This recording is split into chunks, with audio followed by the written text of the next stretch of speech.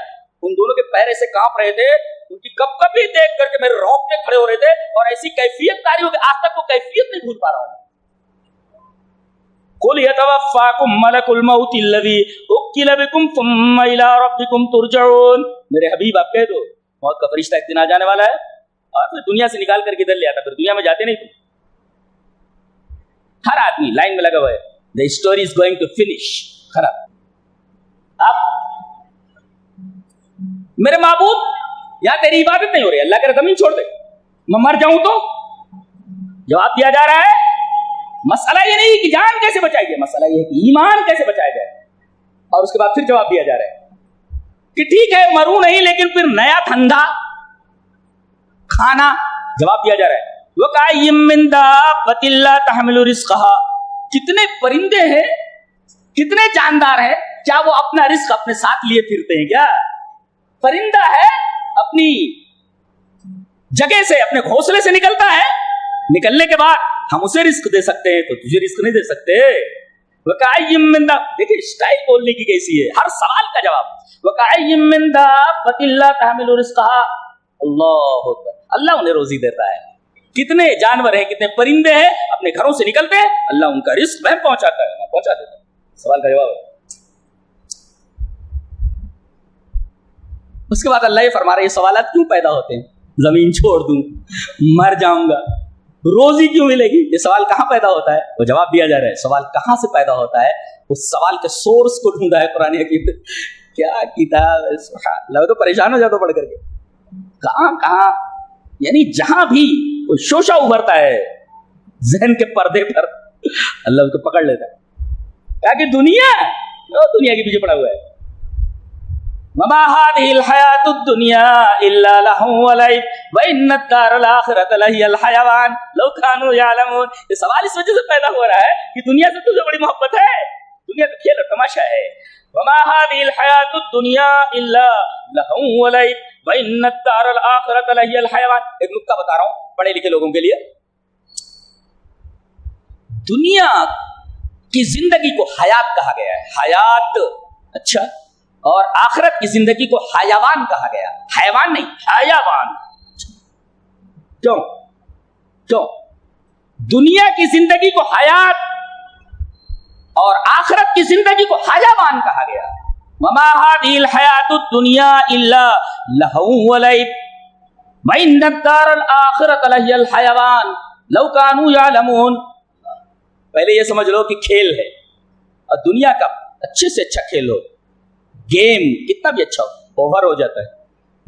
The game is over, کھیل ختم, کھیل ختم. تو زندگی بھی ایک کھیل ہے. The game is over, خلاص. وما هذه الحیات الدنیا الا لهو ولعب. کھیل ہے, گیم ہے, اور ہر گیم کتنا بھی اچھا ہو اوور ہوتا ہے. The game is over, خلاص. کیا تبصرہ ہے دنیا کی زندگی. اچھا, ہم یہ بتا رہے تھے نکتہ پڑھے لکھے لوگوں کے لیے, آپ بھی پکڑیے اس کو, غور کیجیے. دنیا کی زندگی کو حیات کہا گیا اور آخرت کی زندگی کو حیوان کہا گیا. کیوں؟ عربی کا قاعدہ ہے کہ زیادت اللفظ تدل علی زیادت المعانی، کہ لفظ کی زیادتی معانی کی زیادتی کے اوپر دلالت کرتی ہے. تو یہ سمجھ لو اے کیا بات کہے گی کہ کسی لفظ کے آخر میں اگر الف نون آ جائے تو اس سے شخصیت مراد ہوتی ہے، حقیقت مراد ہوتی ہے. اور اس کے مقابلے میں کوئی لفظ لایا جائے جس کے آخر میں الف نون نہ ہو تو اسے صورت مراد ہوتی ہے. نہیں سمجھے؟ کس سے سمجھا رہا ہوں؟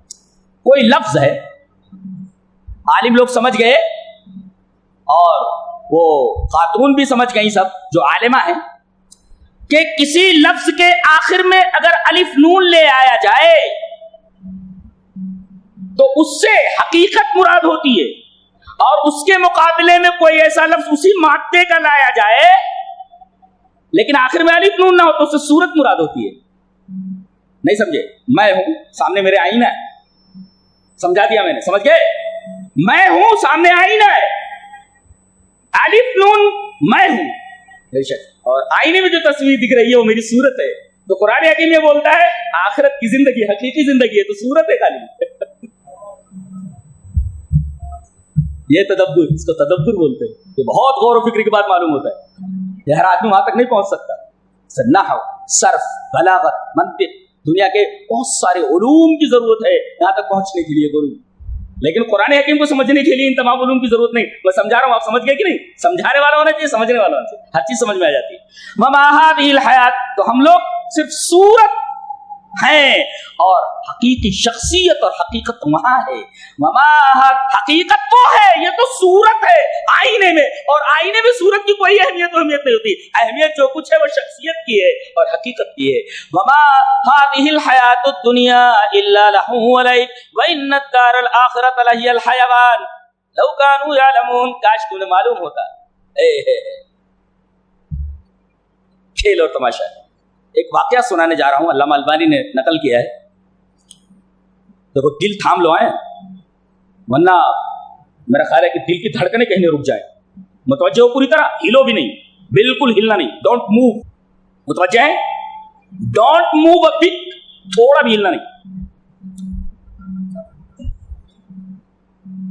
حضرت عبداللہ ابن عمر رضی اللہ تعالیٰ عنہ اپنے ساتھیوں کے ساتھ کہیں جا رہے ہیں. ایک جنگل سے گزر ہوا، دھوپ کافی تیز ہے، دوپہر کا وقت ہے. حضرت عبداللہ ابن عمر نے اپنے ساتھیوں سے کہا ادھر پہاڑ کے پاس ایک سایہ ہے، وہاں چل کر کے تھوڑا سستا لیتے ہیں اور وہاں کھانا کھا لیتے ہیں، اس کے بعد سفر جاری رکھیں. وہاں پہنچتے ہی حضرت عبداللہ ابن عمر نے یہ کہا کہ دسترخوان کھول لو، لاؤ کھانا کھا لیں. جیسے دسترخوان بچھایا گیا اچانک حضرت عبداللہ ابن عمر نے دیکھا کہ ایک چرواہا بکریاں لے آ رہا ہے. کہا کہ مسلمان ہے، اسے آنے دو، اس کو بھی ساتھ میں کھانے میں شریک کر لیں گے. وہ آیا، انہوں نے کہا ہمارے ساتھ کھانا کھا لو. چرواہے نے کہا انی صائم، میں روزے سے ہوں، میں روزے سے ہوں. تقویٰ دیکھ رہے ہیں آپ؟ چرواہے روزے سے ہوں، تو اس وجہ سے میں آپ کے ساتھ بیٹھ کر کھانا نہیں کھا سکتا. حضرت عبداللہ ابن عمر نے دیکھا کہ بکری کا چرواہا بکریوں کا اتنا متقی.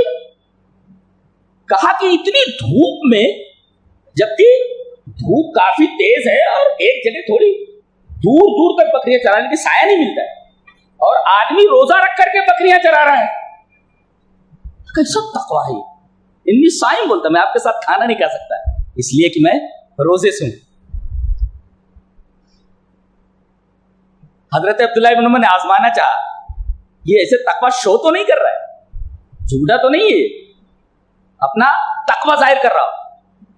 کہا کہ ایک بات کہوں، ایک بکری مجھے دے دو، ہم لوگوں کے کام آ جائے گی، پیسہ لے لو اپنی جیب میں رکھ لو، اور مالک سے یہ بول دینا کہ بھیڑیا کھا گیا. اس لیے کہ عام طور پر سہارا میں بھیڑیے جانوروں کو پکڑ لیتے، تو کہہ دینا کہ بکری ایک بھیڑیا اٹھا لے گیا اور یہ پیسہ اپنی جیب میں رکھ لینا.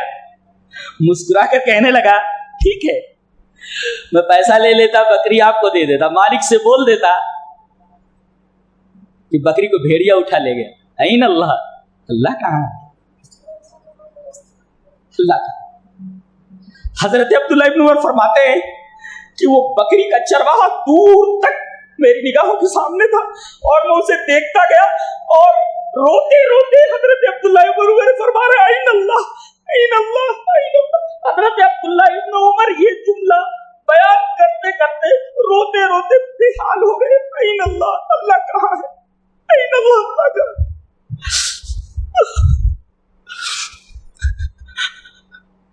این اللہ, اللہ کہاں ہے؟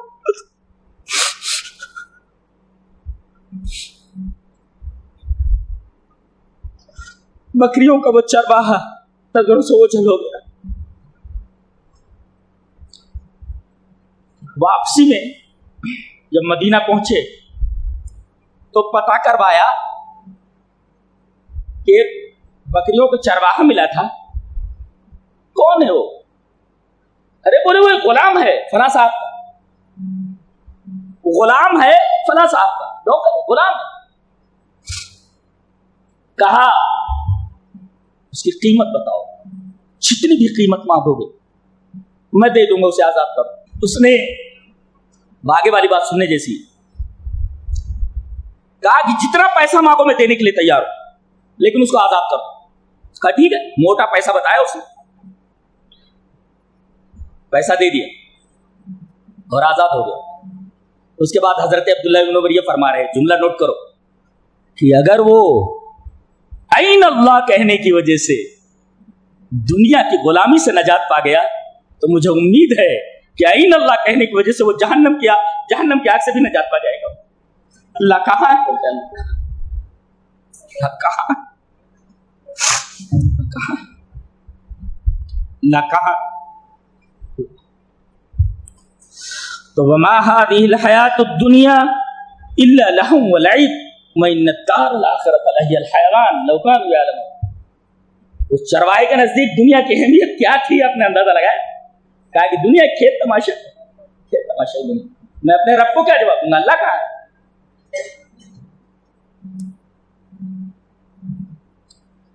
اس کے بعد اللہ تبارک تعالیٰ نے ارشاد فرمایا فَإِذَا رَكِبُوا فِي الْفُلْكِ دَعَوُا اللَّهَ مُخْلِصِينَ لَهُ الدِّينَ. بعض لوگ کشتیوں میں سوار ہوتے ہیں اور جب کشتیاں طوفان کی لپیٹ میں آ جاتی ہیں اور ایسا لگتا ہے جب کشتی اب ڈوبی کی تب ڈوبی, تو وہ اللہ ہی کو پکارتے ہیں. اگر وہ کافر بھی ہوتے ہیں تو اللہ کو پکارتے ہیں. دعوا اللہ مخلصین لہ الدین. اس سے یہ پتا چلا کہ انسان کی فطرت میں اللہ تبارک و تعالیٰ کی توحید داخل ہے. ایک بڑا باریک نقطہ پکڑ سکو تو پکڑو کہ انسان کی فطرت میں اللہ نے اپنی توحید رکھ دی ہے, لیکن ماحول غلط پا کر کے مشرکانہ اور کافرانہ خارجی اثرات اور بیرونی اثرات کی وجہ سے اس کی فطرت کے اندر جو یہ داعیہ رکھا ہوا ہے قبول حق کا, یہ استعداد رکھی ہوئی ہے قبول حق کی, دب جاتی ہے, مرتی نہیں ہے, بدلتی نہیں ہے, دب جاتی ہے. اچھا, اور جیسے بیرونی اثرات ہلکے ہوتے فطرت اوپ کراتی ہے. دیکھو یہاں مصیبت آئی, بیرونی اثرات ہٹے کہ فطرت کا وہ داعیہ اوپر آ کر کے ظاہر ہو جاتا ہے. اللہ نے فرمایا کہ فَإِذَا رَكِبُوا فِي الْفُلْكِ دَعَوُا اللَّهَ مُخْلِصِينَ لَهُ الدِّينَ. آدمی بیمار ہوتا ہے, اللہ اللہ اللہ, اس کروٹ اللہ اس کروٹ اللہ, سارے معبودوں کو بھول جاتا ہے. کہاں کہاں اس نے چڑھاوے چڑھائے, کہاں کہاں چادریں چڑھائی, یہ سب بھول جاتا ہے. کسی کو پکارتا ہے, صرف اللہ کو یاد کرتا ہے. اللہ اللہ, انسان کی فطرت ہے یہ. بیرونی اثرات ہٹتے ہیں نا تو حقیقی جو اثر ہوتا ہے فطرت کا وہ ظاہر ہو جاتا ہے کہ اللہ ہی ہے مدد کرنے والا, بقیہ کوئی مدد کرنے والا نہیں. لیکن آج بہت بڑی مصیبت ہے یہ, کفار مشرکین جب مصیبت میں پھنستے تھے تو اللہ کو یاد کرتے تھے, اللہ کو پکارتے تھے. لیکن آج کا مسلمان بڑی سے بڑی مصیبت میں گرفتار ہوتا ہے تو پتہ نہیں کن کن کو پکارتا ہے, یا غوث یا علی مشکل کشا وغیرہ. اللہ ہمارے اوپر رحم فرمائے, ہمارے اوپر رحم فرمائے. فَإِذَا رَكِبُوا فِي الْفُلْكِ دَعَوُا اللَّهَ مُخْلِصِينَ لَهُ الدِّينَ.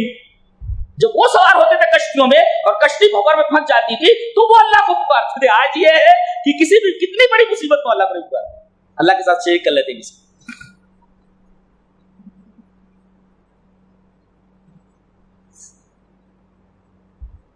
اس کے بعد اللہ نے ارشاد فرمایا والذین جاہدوا فینا لنہدینہم سبلنا وان اللہ لمع المحسنین. جو ہمارے راستے میں جہاد کرتے ہیں, جہاد کا مطلب عام طور پر جیسے آدمی سنتا ہے اس کے کان کھڑے ہو جاتے ہیں. جہاد کا مطلب یہ نہیں ہے کہ جا کر کے کسی بے گناہ کو مار دو, یہ تو ہے یہ نہیں کہیں. کسی بے گناہ کو مار ڈالو جا کر کے, چاہے وہ مسلم ہو یا غیر مسلم ہو. بے گناہ کو مارنا بہت بڑا جرم ہے اسلام میں. ایک انسان کا قتل پوری انسانیت کا قتل ہے. انسانی جانوں کا احترام اسلام میں اتنا ہے. یہاں جہاد سے مراد یہ ہے, علامہ ابن قیم نے لکھا ہے کہ ایک جہاد ہے جہاد بالنفس, نفس کے ساتھ جہاد, اور دوسرے ہوا, انسان کی جو خواہشات ہوتی ہیں. انسان کی خواہشات کیا کیا اللہ کبھی پوری نہیں ہوتی. اللہ فرما رہا ہے دنیا میں کسی کی خواہش پوری نہیں ہوتی, ہماری جنت میں آ جاؤ تمام خواہشیں پوری کر دیتے ہیں. تمہارا حال یہ ہے کہ ایک خواہش پوری نہیں ہوئی, ایک آرزو پوری نہیں ہوئی, ایک تمنا پوری نہیں ہوئی کہ دوسری تمنا, دوسری آرزو اور دوسری خواہش سر اٹھائے کھڑی رہتی ہے. بقول غالب کہ ہزاروں خواہشیں ایسی کہ ہر خواہش پہ دم نکلے, بڑے بہت نکلے میرے ارمان, لیکن پھر بھی کم نکلے. تو عالم یہ ہے کہ ایک خواہش پوری نہیں ہوتی کہ دوسری خواہش سر اٹھائے کھڑی رہتی ہے. ایک تمنا پوری نہیں ہوئی, دوسری تمنا سر اٹھائے کھڑی رہتی ہے. ایک آرزو کی تکمیل ہوئی نہیں کہ دوسری آرزو سر اٹھائے کھڑی رہتی ہے. تو ہماری جنت میں آ جاؤ تمام آرزوؤں کی تکمیل کر دیتے ہیں. گویا کہ جنت مقام تکمیل تمنا اور مکان تسکین آرزو ہے. یہاں ساری آرزوؤں کی تسکین, یہاں ساری تمناؤں کی تکمیل ہونے والی ہے. اللہ, دنیا میں کسی کی آرزو پوری نہیں ہوتی. آدمی بڈھا ہو جاتا ہے تو پیچھے مڑ کر کے دیکھتا جوانی کہاں گئی, جوانی دیکھتا ہے بچپن کہاں گیا, اور قبر میں پیر لٹکا ہے اور بڈھا دیکھتا ہے کہ میرا بڑھاپا کدھر گیا. اللہ اکبر, منزل کی طرف رما دوا ہے, سفر ہے اس کا. جیسے ہی پیدا ہوتا ہے سفر میں رما دوا ہو جاتا ہے. تو ایک تو ہے نفس, دوسرے ہے خواہشات, اور تیسرے شیطان, اور چوتھے دنیا. علامہ ابن قیم یہ فرما رہے الفوائد کے اندر, ان کی ایک بہت جامع کتاب ہے جس میں قرآنی نکات بہت زیادہ ہے. علامہ ابن قیم اس میں بتایا کہ من جاہد هذه الاربع, جو ان چاروں سے جہاد کر لے جائے, نفس سے, خواہشات سے, شیطان سے, دنیا سے, تو اللہ تبارک و تعالی اسے اپنی جنت کی طرف ہدایت دے دے گا. یہ مطلب ہے یہاں والذین جاہدوا فینا, ان چاروں سے جہاد کر لے اگر تو لنہدینہم سبلنا, تو ہم اسے جنت کا راستہ بتا دیتے, ہدایت دے دیتے جنت کی طرف. آ جا تیری جنت. سورہ روم شروع ہو رہی ہے, ذرا اس کے پس منظر میں چلے جاتے ہیں, تھوڑا سا بیک گراؤنڈ میں. نبی کریم صلی اللہ علیہ وسلم کی پیدائش ہوئی 507 عیسوی میں, آپ کو نبوت ملی 516 میں. 500 اچھا, اور اس کے بعد روم اور ایران کی جو جنگ ہوئی ہے وہ شروع ہوئی ہے 602 سے 614 تک, 12 سال تک چلی. 12 سال تک چلی. خسرو پرویز نے حملہ کر دیا تھا ایران سے چل کر کے روم کے اوپر, اور بڑے بڑے پادریوں کو اس نے قتل کیا. آخر میں 12 سال تک یہ جنگ چلتی رہی, اور آخر میں بڑے بڑے پادریوں کو قتل کیا اور صلیب اعظم اٹھا کر کے بیت المقدس سے لے کر چلا گیا. اب مسلمان اس وقت مکہ میں بڑی قسم و پرسی کے عالم ہیں, چونکہ مشرکین کا مزاج ایرانیوں سے ملتا جلتا تھا, اس لیے کہ وہ آتش پرست تھے. وہ بھی غیر اللہ کی پوجا کرتے تھے اور یہ بھی غیر اللہ کی پوجا کرتے تھے. تو مسلمانوں کو چڑھانے لگے. فطری طور پر مسلمانوں کی جو طبیعت تھی, طبیعت کا میلان عیسائیوں کی طرف تھا, اور مشرکین کا میلان مجوسیوں کی طرف تھا. کہنے لگے جس طرح ہمارے بھائیوں نے جو غیر اللہ کی پوجا کرتے مٹا دیا تم لوگوں کو, اللہ کے ماننے والوں کو, آخرت کے ماننے والوں کو, ایک دن ہم تمہیں بھی اس طریقے سے کھدیڑ ڈالیں گے, مار ڈالیں گے. تو اس سے مسلمانوں کو کافی تکلیف ہوتی, کافی تکلیف ہوتی. چند ہی دنوں بعد یہ سورہ روم اتری, اور اس میں کہا گیا الف لام میم غلبت الروم، رومیوں کو مغلوب کر دیا گیا. سب ہنسنے لگے، ایسا کیسے ہو سکتا ہے؟ اس لیے کہ ابھی تو یہ ہارے ہیں پوری طرح اور ان کے پاس یہ وسائل نہیں کہ دوبارہ حملہ کر سکیں، پوری طرح انہیں پست کر دیا گیا. لیکن چونکہ پیشین گوئی تھی، ابی بن خلف نے تو باقاعدہ جھگڑا کر لیا حضرت ابوبکر سے، کہا کہ ایسا کیسے ہو سکتا ہے. حضرت ابوبکر کو اتنا یقین تھا اس پیشین گوئی کے اوپر، انہوں نے شرط لگا لی. اس وقت شرط حرام نہیں ہوئی تھی. شرط اور انعام میں فرق ہے. شرط دونوں طرف سے ہوتی ہے. اگر میں کامیاب 100 روپیہ تو دے گا اور اگر نہیں ہوا تو 100 روپیہ میں دوں گا، ایسا شرط دونوں طرف سے ہوتی ہے. اور انعام ایک طرف سے ہوتا ہے. انعام جائز ہے، شرط جائز نہیں. تو اس وقت شرط حرام نہیں ہوئی تھی. حضرت ابوبکر صدیق نے ابی بن خلف سے شرط لگا لی کہ اگر 3 سال کے اندر، ایسا کچھ انہوں نے کہا، کوئی مدت رکھی، اگر رومی غالب نہیں ہوئے تو اتنے اونٹ میں دوں گا ورنہ اتنے اونٹ تم دینا. تو یہ بات نبی کریم صلی اللہ علیہ وسلم تک پہنچی تو آپ نے فرمایا کہ بضع سنین کا لفظ ہے، 10 سے کم پر بولا جاتا ہے، لہذا ایسا کرو اونٹ کتنے رکھے ہو تم شرط میں؟ بولے 10. کہا کہ اونٹوں کی تعداد بڑھا لو اور مدت بڑھا لو. مدت بڑھا کر کے 3 بولے ہو نا تو 10 کر لو، 10 سال کے اندر اندر ہی.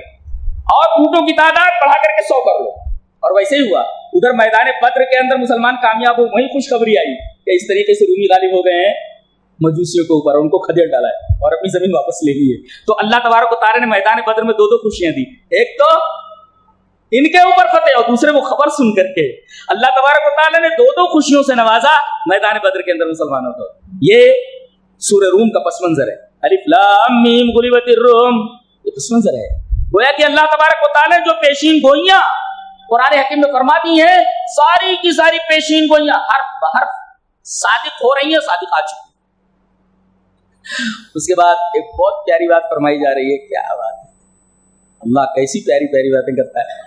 فرمایا گیا یعلمون ظاہرا من الحیات الدنیا، یہ لوگ دنیاوی ظاہری دنیا کے اوپر فدا ہیں اور ان کو ظاہری دنیا کا علم ہے. خالی یعلمون ظاہرا من الحیات الدنیا، دنیا کی جو صورت ہے اس کے اوپر فدا ہے، اسی کو جان رہے ہیں، دنیا کی زندگی کے ظاہر کو دیکھ رہے ہیں. اس کی تفسیر میں حسن بصری نے کہا اللہ کی قسم میں نے ایسے لوگ بہت غور سے سنو ہے اس آیت کی تفسیر، دنیا کے ظاہر کو بس جانتے ہیں، خالی بس اسی کا علم ہے. حسن بصری کہتے ہیں اس آیت کریمہ کی تفسیر میں کہ اللہ کی قسم میں نے ایسے شخص کو دیکھا ہے جو اپنے ناخن کے اوپر درہم کو رکھ کر کے درہم کا وزن بتا دے. درہم کتنے وزن کا ہے لیکن اسے نماز پڑھنی نہیں آتی. یہ دنیا ہے، دنیا کے بارے میں اتنا ماہر کہ ناخن کے اوپر درہم رکھ کر کے درہم کا وزن بتا دے. درہم کا وزن اتنا ہے لیکن ایسے دنیا کے اندر ہوشیار آدمی کو سیدھے سے نماز پڑھنی نہیں آتی ہے. یہ دین کا حال ہے. تو دنیا کے معاملے میں چست مگر دین کے معاملے میں انتہائی سست، یہ حال ہے مسلمانوں کا. بچو اس سے بچو.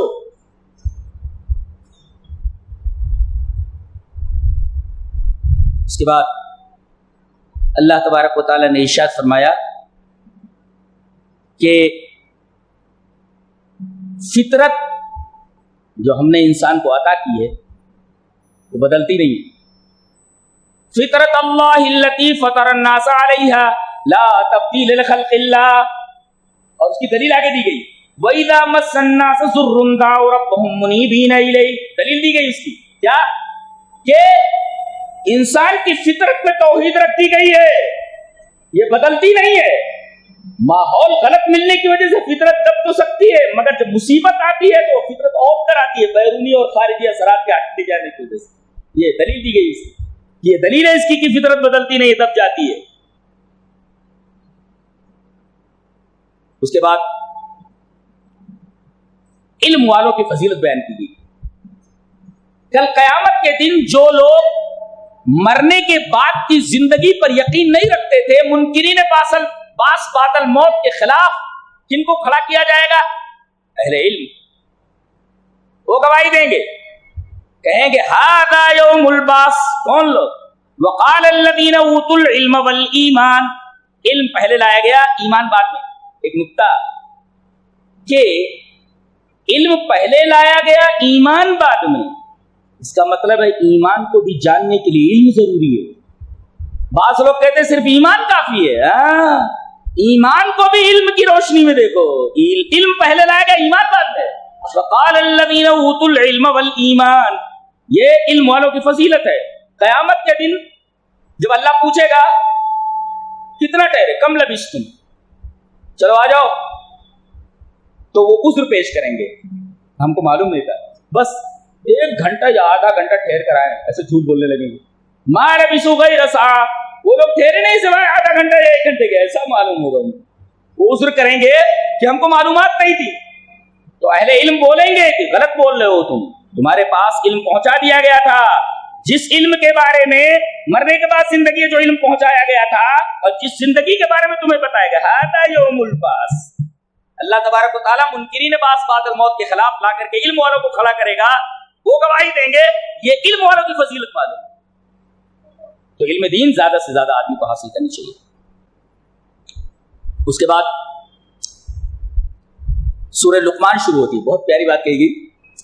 وَمِنَ النَّاسِ مَن يَشْتَرِي لَهْوَ الْحَدِيثِ, لوگوں میں سے بات ایسے ہے جو لہو الحدیث خریدتے ہیں.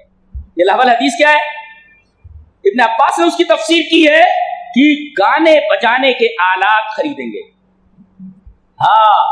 اور 19ویں پارے میں زور کی تفسیر ابن جریر طبری نے لکھا ہے کہ مجاہد کہتے ہیں کہ لا یشہدون الزور کا مطلب لا یسمعون الغنا.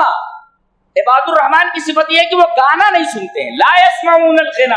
اور ایک جگہ فرمایا گیا کہ الغنا رقیۃ الزنا, الغنا رقیۃ الزنا, کہ یہ گانا در حقیقت زناکاری کا منتر ہے. گانا سنو, در حقیقت آپ کے اوپر منتر پھونکا جا رہا ہے کہ آپ زنا کی طرف چل پڑو. اتنی خطرناک چیز ہے گانا. لہذا جو لڑکے موبائل میں گانا فیڈ کیے ہوئے ہیں نکال دے, اس کی جگہ پر اچھی اچھی باتیں فیڈ کر لیں. موبائل کے اندر بھی گانا نہیں سننا چاہیے, اور ایسی میوزک بھی نہیں ڈالنی چاہیے جس سے جذبات کے اندر ہیجان ہو, جو گانے کی شکل کی. اس لیے کہ یہ قسم کا منتر ہے, الغنا رقیۃ الزنا. یہ گانا در حقیقت زنا کا منتر ہے, یہ منتر پڑھتا رہتا ہے. گانا جیسے جیسے سنیں گے وہ منتر آپ کے اوپر پڑھتا رہے گا شیطان, اور آپ کو بولے گا آپ گانا سن لیا نا, منتر پڑھ لیا نا میں نے, اب تو چل زنا کاری کر. تو الغنا رقیۃ الزنا.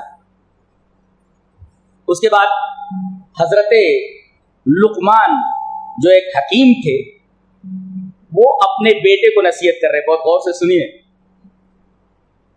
وَإِذْ قَالَ لُقْمَانُ لِابْنِهِ وَهُوَ يَعِظُهُ يَا بُنَيَّ لَا تُشْرِكْ بِاللَّهِ إِنَّ الشِّرْكَ لَظُلْمٌ عَظِيمٌ.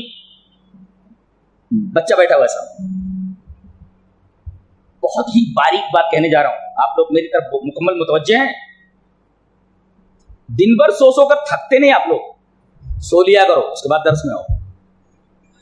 جی بیٹا بیٹھا ہوا ہے سامنے, بہت باریک بات ہے. میرے بچے اللہ کے ساتھ شرک نہ کرنا. ان الشرک لظلم عظیم, شرک سب سے بڑا ظلم ہے. اچھا, ابھی بات غیبت پہ چل رہی ہے, اب خطاب کا رخ غیبت سے تکلم کی طرف پھر گیا ہے. اللہ نے فرمایا وَوَصَّيْنَا الْإِنسَانَ, ہم نے انسان کو وصیت کی کہ اپنے ماں باپ کے ساتھ حسن سلوک کرے. خطاب غیبت سے تکلم کی طرف پھر گیا. اب یہ کہا جا رہا تھا کہ لقمان نے اپنے بیٹے سے کہا کہ اے میرے بچے, اللہ کے ساتھ شرک نہ کرنا, شرک سب سے بڑا ظلم. ڈائریکٹ کلام کا رخ غیبت سے خطاب, غیبت سے تکلم کی طرف اس طرح پھرا. اللہ فرما رہا ہم نے وصیت کی انسان کو.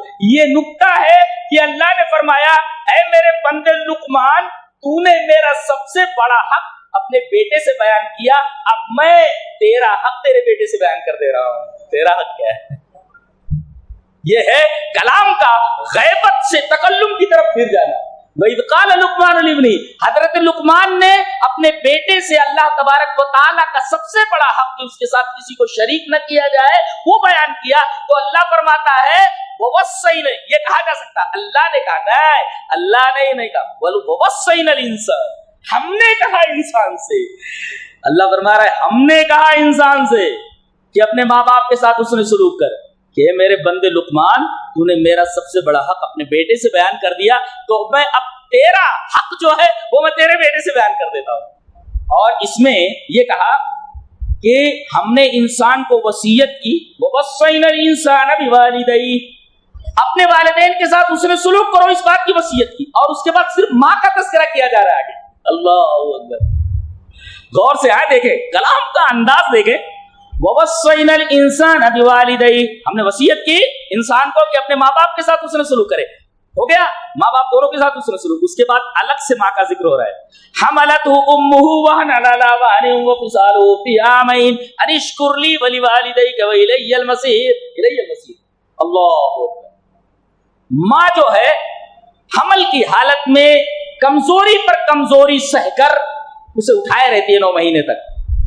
یہ ماں باپ دونوں کے ساتھ حسن سلوک کا حکم دے کر کے خصوصی طور پر ماں کا ذکر کیا معنی رکھتا ہے، یہ بیان کرنے کے لیے کہ ماں کا حق باپ کے حق سے بڑھ کر کے۔ بخاری شریف کی ایک روایت ہے جسے امام بخاری رحمہ اللہ کتاب الادب کے اندر لائے ہیں کہ ایک شخص آیا، ایک شخص آیا، کہا کہ اللہ کے رسول، من احق بحسن صحابت، میرے حسن سلوک کا، حسن صحبت کا سب سے زیادہ مستحق کون؟ قال امک، تیری ماں۔ کہا کہ اس کے بعد؟ کہا کہ تیری ماں۔ کہا کہ اس کے بعد؟ کہا کہ تیری ماں۔ کہا کہ اس کے بعد؟ کہا تیرا باپ۔ پتہ یہ چلا کہ 3 درجہ ماں کا باپ سے بڑھ کر کے۔ تو ماں زیادہ حسن سلوک کی مستحق ہے، اس لیے کہ 3 کام ایسے کرتی ہے جو شوہر کر ہی نہیں سکتا، انسان کر ہی نہیں سکتا۔ بعض بیویاں غصے میں آ کر کے بول دیتی ہیں، کیا بول دیتی ہیں؟ ایک بچہ پیدا کر کے بتاؤ، ساری ہیکڑی آواز آتی ہے، ایک بچہ پیدا کر کے بتاؤ، کیا تکلیف ہوتی ہے؟ اللہ، اس کیفیت کو ہم لوگ نہیں سمجھ سکتے، ماں ہی سمجھ سکتے۔ ایک بچہ پیدا کر کے بتاؤ، تو حملت امہ وہنا علی وہن، تھک تھک کر 9 مہینے تھکی رہتی ہے۔ لہذا بیوی کے ساتھ ایسے حالات میں انتہائی حسن سلوک کیا جائے، وہ حسن سلوک کی مستحق ہے۔ اس کے اوپر ہاتھ نہ اٹھایا جائے، بھیجا اس کے اوپر کسی بات کا پریس نہ کیا جائے، زور نہ ڈالا جائے۔ وہ تو بیچاری ویسے بھی اللہ تبارک و تعالیٰ کے حکم کی تعمیل کر رہی ہے، بچے پیدا کر رہی ہے۔ 3 کام کیسے کرتی ہے جو مرد نہیں کر سکتا؟ 9 مہینے پیٹ میں نہیں اٹھا رکھتا، ایک، اور دوسرے جیسے ہی پیدا ہوتا ہے ماں اسے اپنا دودھ پلانے لگتی ہے، وہی خون جو اس کے بدن میں دوڑتا ہے اللہ اسے دودھ میں تبدیل کر دیتا ہے، اور 2 سال تک دودھ پلانا ہے۔ میرا خیال ہے کہ 2 سال کے اندر اتنا دودھ پلا دیتی ہے کہ آپ اندازہ نہیں لگا سکتے کتنا پلا دیتی ہے۔ اور تیسرے، پیدائش کے وقت جو تکلیف برداشت کرتی ہے، موت و حیات کی کشمکش میں ہوتی ہے، جی پورے بدن کے اوپر زلزلے کا تریان ہوتا ہے۔ اللہ تبارک و تعالیٰ نے عورت کی اس حالت سے باس بادل موت کی دلیل لی ہے، آگے بتائیں گے ہم۔ اس حالت سے، یہ حالت اتنی زبردست ہے کہ اللہ تبارک و تعالیٰ نے عورت کی اس حالت سے باس بادل موت پر استدلال کیا ہے۔ زلزلے کا تریان ہوتا ہے اس کے پورے بدن کے اوپر، بچہ باہر آ جاتا ہے۔ جیسے اذا زلزلت الارض زلزالها واخرجت الارض اثقالها، زمین کے اوپر ہم زلزلہ تعلی کر دیتے، زمین اپنے اندر جو کچھ باہر نکال دیتی ہے، ایسے پیدائش کے وقت ماں کے بدن کے اوپر زلزلہ طاری ہو جاتا ہے اور بچہ باہر نکل آتا ہے۔ اللہ تبارک و تعالیٰ نے عورت کی اس حالت سے باس بادل موت پر استدلال کیا ہے۔ تو یہ 3 کام ماں کرتی ہے، لہذا وہ 3 کام ایسے ہیں جو مرد نہیں کر سکتا، لہذا فطری طور پر ماں 3 درجے باپ سے زیادہ حسن سلوک کی مستحق ہے۔ اس کے بعد عقیدہ بتا رہے ہیں، پہلے یہ بتایا کہ اللہ کے ساتھ کسی کو شریک نہ کرنا، اب اس کے بعد عقیدہ بتا رہے ہیں۔ میرے بچے، یا بنی انہا ان تک مثقال، اگر ایک ذرے کے برابر بھی کسی چٹان کے اندر کوئی چیز ہو تو اللہ تبارک تعالیٰ اس کو لے آئے گا۔ وہی میں نے بتایا کہ تمام صفات کا خلاصہ 2 ہی چیز، اللہ کا کمال علم، اللہ کا کمال قدرت۔ اللہ کا کمال علم یہ کہ کسی چٹان کے اندر کوئی ذرہ اگر موجود ہے تو اللہ کو اس کا علم ہے، یہ اس کے کمال علم کی دلیل ہے، اور اس کو لے آئے گا یہ اس کے کمال قدرت کی دلیل ہے۔ تو گویا کہ تمام صفات کا خلاصہ اللہ کا کمال علم اور اللہ کی کمال قدرت۔ تو اس جو ہے وصیت متعلقہ بعقائد، عقیدے سے متعلق. اتنی بڑی بات ہے اللہ کے علم کو آدمی سامنے رکھے کہ اللہ میری ہر حرکت کو دیکھ رہا ہے اور مجھے سزا دینے پر قادر ہے. آدمی کی حالت خراب ہو جائے گی اگر ان دو صفتوں کا صحیح تصور کر لے تو. اللہ کو علم ہے تم کیا کر رہے ہو، اور اللہ تم سے نمٹ سکتا ہے، تمہیں سزا دے سکتا ہے. یہ دو صفات تمام صفات کا خلاصہ ہے، کمال علم اور کمال قدرت. تو یہ ہوا وصیت کا معاملہ جس کا تعلق عقائد سے ہے. اب اعمال سے، یا بنی اقم الصلاۃ وامر بالمعروف وانھ عن المنکر، اے میرے بچے تو نماز قائم کر. یہ دیکھو یہ وصیت کی جا رہی ہے جس کا تعلق عمل سے، یعنی عمل میں سب سے مقدم عقیدے کے بعد جو چیز ہے وہ نماز ہے. اقم الصلاۃ. زکوٰۃ کے بارے میں نہیں کہا اس لیے کہ بچہ زکوٰۃ کا مستحق، بچہ زکوٰۃ کی استطاعت نہیں رکھتا تھا لہذا وہاں زکوٰۃ کو حذف کر دیا گیا. کیا بیان ہے، دیکھو اللہ بیان کا انداز دیکھ رہے ہو. یا بنی اقم الصلاۃ، زکوٰۃ نہیں کہا گیا اس لیے کہ وہ صاحب استطاعت نہیں تھا، لہذا اقم الصلاۃ پر بات ختم کر دی گئی. تو پہلے بچے کو توحید کی تعلیم دیجیے اور اس کے بعد نماز کی پابندی کروائیے، اور 10 سال کے ہو جائیں نہ پڑھیں تو مارو ان کو، اگر 10 سال کے ہو جانا پڑو. تو اقم الصلاۃ وامر بالمعروف، اور بھلائی کا حکم دے، ونہی عن المنکر، برائیوں سے روک، بھلائی کا حکم دے برائی سے روک. واصبر علی ما اصابک، اور کوئی مصیبت آئے تو صبر کر. اس کا مطلب یہ کہ بھلائی کا حکم دو، برائیوں سے روکو کہ مصیبت آنے ہی والی، جوتے کھانے ہی والے، بہت تکلیف ہوگی اور اب اس پر صبر کرنا ہے. ان ذالک من عزم الامور، اگر بھلائی کا حکم دو گے برائی سے روکو گے، مصیبت آنے والی، پریشانی آنے والی، تو حل واصبر علی ما اصابک. صبر بہت بڑی چیز ہے. امر بالمعروف اور نہی عن المنکر کی راہ میں بہت بڑی چیز صبر ہے، اس سے بہت ساری مصیبتیں ٹل جاتی ہیں. اور اس کے بعد اب اخلاق کے تعلق سے بات کہی جا رہی ہے. کسی سے سلام کیجئے، بات کو ایسے سلام کیجئے، پتہ نہیں کس طریقے سے وہ ہاتھ ملا کر ایسے مروڑ دیتے ہیں، ایسے ملا لیتے ہیں. سلام کا ایک طریقہ ہے، اور بعض لوگ تو منہ ٹیڑھا کر کے ایک طرف چلے جاتے ہیں. فرمایا گیا وَلَا تُصَعِّرْ خَدَّكَ لِلنَّاسِ وَلَا تَمْشِ فِي الْأَرْضِ مَرْحًا، زمین پر اکڑ کر نہ چل اور منہ ٹیڑھا مت. وہ ایک سور بیماری ہوتی تھی، وہ اونٹ کے گردن میں ہو جاتی تھی، گردن ایسے ٹیڑھی ہو جاتی تھی اونٹ کی. تو ایسا مت کر، وَلَا تُصَعِّرْ خَدَّكَ، اپنے گال کو سے ٹیڑھا مت کر جیسے وہ سور کی بیماری ہو جاتی ہے، اونٹ کو تو ٹیڑھا ہو، اس کی گردن ٹیڑھی ہو جاتی ہے، ایسا مت کر. خندہ پیشانی سے ہر ایک کے ساتھ مل، چھوٹا ہو بڑا ہو یہ مت دیکھ، بلکہ ہر ایک سے خندہ پیشانی کے ساتھ مل. یہ اخلاق کی سب سے بڑی بات کہی گئی ہے. وَلَا تُصَعِّرْ خَدَّكَ لِلنَّاسِ وَلَا تَمْشِ فِي الْأَرْضِ مَرْحًا، زمین پر اکڑ کر مت چلے. جگہ کہا گیا زمین پر اکڑ کر چل رہا ہے، تیری اوقات کیا ہے؟ پہاڑ کو پھاڑ دے گا کیا؟ إِنَّكَ لَن تَخْرِقَ الْأَرْضَ وَلَن تَبْلُغَ الْجِبَالَ طُولًا، پہاڑ کو پھاڑ دے گا کیا؟ پہاڑ سے بلند ہو جائے گا. تیری اوقات کیا؟ دیکھ لے، تیرے سامنے پہاڑ کھڑا ہے، سمندر کے کنارے کھڑے ہو جاؤ اللہ کی عظمت کو دیکھنے کے. اتنا بڑا ہے، ڈر لگتا ہے، موجیں اس طریقے سے ٹکراتی ہیں ایک دوسرے سے، پتا اللہ کی کتنی مخلوق اس کے اندر ہے. سمندر کے آدمی حیران ہو جائے. تیری اوقات کیا ہے؟ آدمی کا اوقات بتا دیتا ہے اللہ تبارک و تعالیٰ. اور وقصد فی مشیک واغضض من صوتک، اور میانہ روی کی چال اختیار کر. اس لیے کہ یہودی جب چلتے تھے تو اکڑ کر چلتے تھے، اور عیسائی جب چلتے تھے تو بڑے متواضعانہ انداز میں بیمارانہ چال. لہذا کوئی آدمی اگر بیچ والی چال چلتا ہے، کون سی؟ نہ زیادہ اکڑ کر کے اور نہ زیادہ مریضوں سے تھی چال، تو گویا کہ اس چال کے اندر یہودیوں کی بھی مخالفت ہو جاتی ہے اور عیسائیوں کی. وقصد فی مشیک، دوڑ کر کے چلنا پھالتو، یہ سکینت اور وقار کے خلاف ہے. آرام سے نماز میں بھی دوڑ کر کے مت آؤ، شامل ہو، سکینت اور وقار کے ساتھ آؤ. اور زور سے مت بولو. زور سے بولنے کا مطلب یہ ہے کہ بھئی آپ بیان کر رہے ہو تو اجازت ہے آپ کو. یہاں زور سے بولنے کا مطلب ہے کسی کے اوپر آپ روب جمانے کی وجہ سے اگر بول رہے ہیں، وہاں یہ بولنا مراد ہے. وغضض من صوتک، اپنی آواز کو پست رکھ. اور اگر روب ڈالنے کے لیے کسی کے اوپر زور سے چلا رہا ہے، آواز پست رکھ. ان انکر الاصوات لصوت الحمیر، دنیا میں سب سے بری آواز گدھے کی آواز ہوتی ہے، بولا گیا. تبصرہ کتنا خوفناک ہے، کتنا شاندار تبصرہ ہے. میں غور کر رہا تھا کہ آخر گدھے ہی کی آواز کو یہاں دلیل میں کیوں لایا گیا؟ بہت ساری بھیانک آوازیں ہیں، کتے کی آواز ہے، اس کی آواز ہے، اس کی آواز ہے. ایک جگہ میں نے پڑھا کہ دنیا کے یہ واحد جانور جس کی آواز میں ردم نہیں ہوتا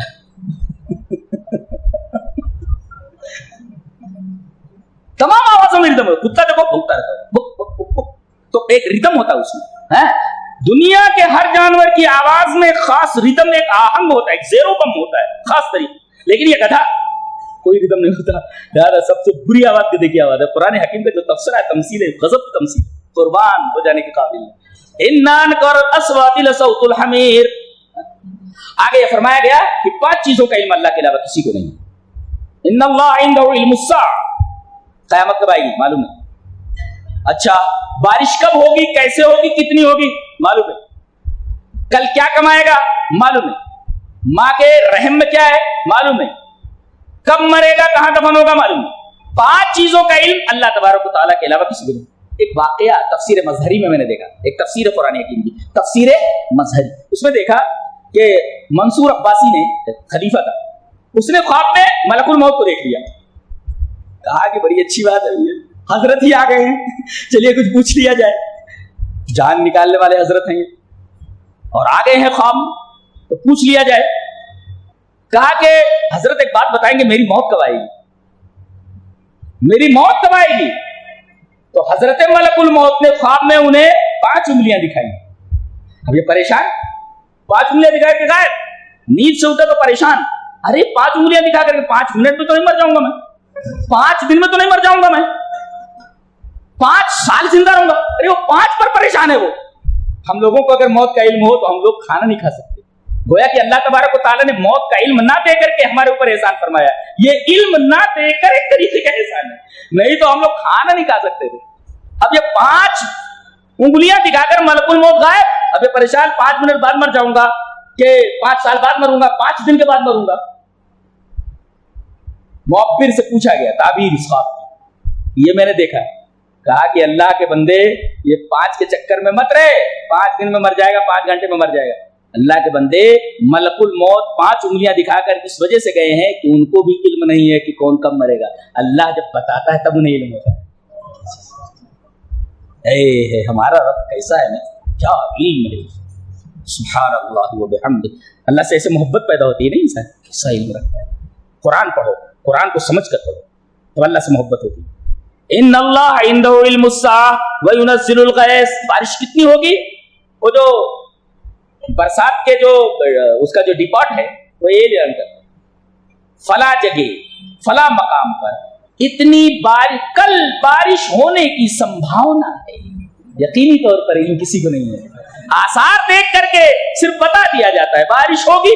ایسا نہیں کیسے بارش ہوگی، ایسا نہیں، بالکل اس لیے کہ ان لوگوں کو بھی یقینی علم نہیں ہے.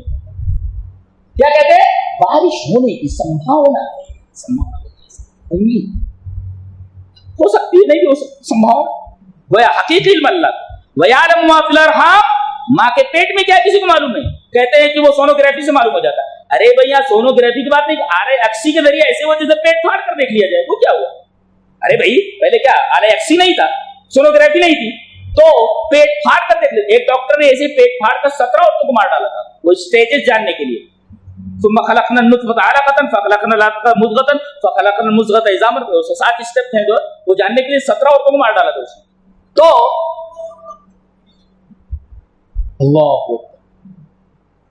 ماں کے پیٹ میں کیا ہے اگر سونوگرافی کے ذریعے معلوم ہو جائے تو ایسا علم بغیر دیکھے بتا دو، بغیر آلے اکسی کے ذریعے اگر آپ جنس معلوم کر لیں کہ لڑکا یا لڑکی ہے تو یہ کون سی بڑی بات ہوئی. تو ایسے وہ جیسے پیٹ پھاڑ کر آپ نے دیکھ لیا بغیر کسی آلے کے. آپ بتا دیں کیا ہے، یہ مطلب ہے وہاں. اور چلو آلے اکسی بھی استعمال کر لو، وہاں یہ من نہیں ہے کہ کون ہے، ماں ہے، کیا ہے. یعنی یہ بچہ چلو معلوم ہو گیا آپ کو لڑکا یا لڑکی ہے، لیکن وہ مراد نہیں ہے. وہاں لڑکا یا لڑکی ہے، اس کے ساتھ یہ عالم ہوگا کہ جاہل ہوگا، نادان ہوگا کہ بیوقوف ہوگا، پاگل پیدا ہوگا کہ دماغ رہے گا کہ نہیں رہے گا، آگے سقی ہوگا کہ سعید ہوگا، جنت میں جائے گا کہ جہنم میں جائے گا. ایک لمبی تفصیل ہے، اس کا علم صرف اور صرف اللہ کو ہے. لہذا ماں لائے گا، من نہیں لائے گا. من اگر لاتا تو اعتراض ہوتا تھا. بیعلم، ایسے لفظ استعمال کر لیے گئے. بیعلم ما فی الارحام. اس طریقے سے سائنسی کتابیں جو لکھی گئی قرآن حکیم کی تفسیر میں، جیسے سرائر القرآن وغیرہ، وہ پڑھی جائے، اس کے اندر تفصیلی جواب دیا گیا. اللہ اکبر. اللہ تبارک تعالیٰ نے ارشاد فرمایا جنت میں میں نے ایسی نعمتیں تیار کر رکھی ہیں جسے آنکھوں نے نہیں دیکھا. اور حدیث میں اسی کی تفصیل ہے. فلا تعلم نفس ما اخفي لهم من قرة اعين جزاء بما كانوا يعملون. صحیح عقیدہ رکھنے والے صحیح عمل کرنے والوں کے لیے میں نے ایسی نعمتیں تیار کر رکھی ہیں کہ جسے کوئی انسان نہیں جان سکتا, ایسی چھپا دی گئی ہیں. فلا تعلم نفس ما اخفي, اور جب دیکھے گا تو اس کی آنکھوں کو ٹھنڈک ملے گی دیکھ کر کے. کیا نعمتیں ہیں. قرۃ اعین مانا آنکھوں کی ٹھنڈک, ایسا اللہ نے چھپا کر رکھا ہوا ہے. اب پورا حقیقت ادھر, خالی صورت ادھر ہے. اگر شو روم میں خالی ہے تو حقیقت تو ادھر ہے. حقیقت ادھر, خالی شو روم ہے دنیا, آخرت کچھ ہی نہیں ہے. اور اللہ کے رسول نے فرمایا اللہ نے ایسی سی نعمتیں تیار کر لگی جسے آنکھوں نے دیکھا نہیں, کانوں نے سنا نہیں, دل میں اس کا خیال بھی نہیں گزرا ہوگا. سننا دیکھنا دور کی بات, دل میں اس کا خیال بھی نہیں گزرا ہوگا. آگے سورہ احزاب ہے. چونکہ یہ سورہ احزاب یہ 22ویں پارے میں بھی آگے تک چلی گئی ہے, تقریباً پاؤ پارا, حافظ قرآن یہ پاؤ پارا آگے چلی گئی, لہذا یہیں پر بات کو ختم کرتے ہیں. اس لیے کہ سورہ احزاب سے گفتگو کرنی ہے تو یہیں سے شروع سے لے کر ہم گفتگو کر لیں گے. اللہ تبارک و تعالی ہمیں نیک عمل اور اچھی سمجھ کی توفیق عطا فرمائے. وآخر دعوانا الحمدللہ رب العالمین.